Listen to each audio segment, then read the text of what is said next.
Kenapa? Apa ni? You nampak tak? Nampak tak? Kenapa? Oh, cantiknya. Dia famous kan cantik. Kenapa ni? Thank you. Tapi bukan tu. Habis tu? You nampak tak? Kenapa you beli skincare baru?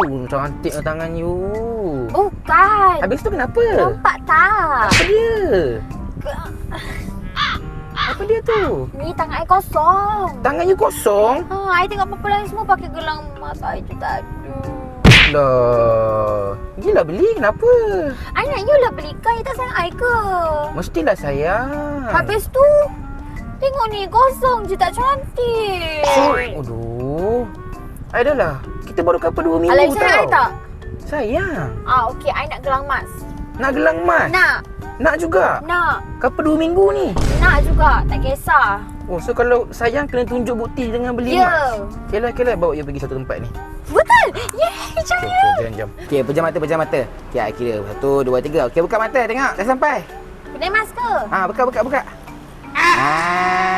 PNC Chicken. PNC Kitchen.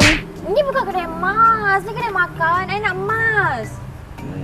You tak tahu kan?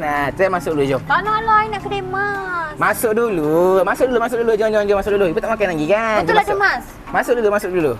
You? You mainkan I Ni bukan kedai emas, ni kedai makan. I tak nak kedai makan, I nak emas.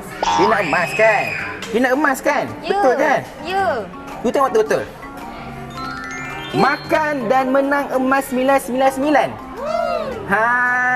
You tahu tak dekat sini I baca TikTok tadi tengah viral tau. Kalau kita spend RM100 ke atas, kita spend je makan apa-apa kat sini, kita boleh peluang nak menang emas tau.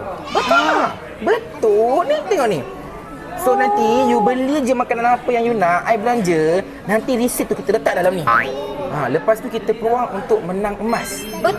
Betul lah. Ingat Spend tipu apa-apa ke? RM100. Boleh tak? Boleh kan? Boleh. You makan free, you beli makanan, dapat ni emas. Emas RM13,000. Kau nak bagi? Ya. Okeylah. I nak ada. Lepas tu I dengar event ni daripada September sampai Disember ni. So banyak masa. Banyak masa lagi. So, kita boleh makan sini hari-hari ke? Kita makan hari-hari, kita kumpul resit, kita letak dalam ni. Mana tahu kita dapat emas. Semua cawangan ada ke? Tak, sini je. Oh, dekat cawangan setapak je? Kat setapak je ada. Okeylah. Okey, suka kan? I nak panggil lah mak ayah semua datang sini. Okey. Dah, you okey? Nak makan apa? Saya, okey.